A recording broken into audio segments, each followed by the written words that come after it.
Voici l'objet de la discorde.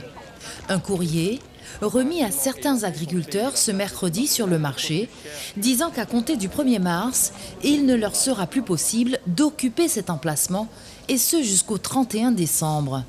Mais au-delà de cette décision, c'est aussi la méthode qui ne passe pas. Ils ramènent les papiers sur le marché, ils disent de signer, et puis ensuite on nous donne le papier comme ça, quoi.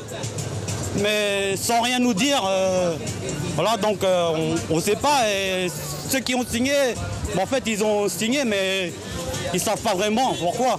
Il nous a fait émarger d'abord et après il nous envoie des courriers comme ça, comme quoi pour nous dire que oui, à partir du 1er mars jusqu'au 31 décembre, on sera plus disponible sur notre plat d'occupation. Oui, ça m'inquiète beaucoup parce que j'ai pas de marché ailleurs, j'ai que le marché de Saint-Laurent.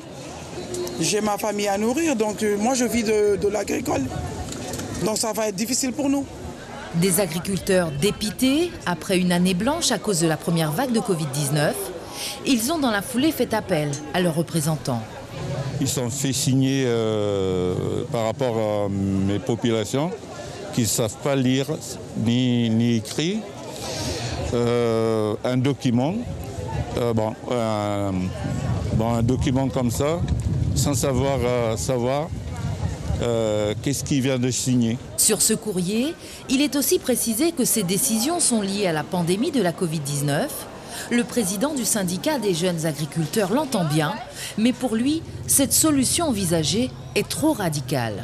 Nous demandons concrètement de laisser les gens vendre, mais de trouver une solution, comme on avait fait sur le terrain de foot ou le terrain de sport, avec des gestes barrières, une entrée, une sortie pour pouvoir filtrer les entrées et pour éviter qu'il y ait trop de débordements. Une mesure qui ne passe pas non plus auprès des clients du marché. Nous-mêmes, nous qui avons envie d'acheter nos bêtes, côté alors pour nous aller au fond, c'est grande surface. Sinon, ça va bloquer tous les agriculteurs et aussi la population de Saint-Laurentin. Comment ils vont nourrir?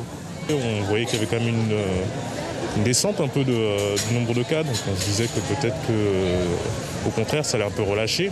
Nous avons contacté les services de la mairie en vain. Selon nos informations, des préconisations sanitaires exigeraient de la mairie une réduction du nombre d'exposants sur ce marché. Une question reste en suspens. Sur quels critères ont été sélectionnés ces agriculteurs sacrifiés et combien sont-ils ?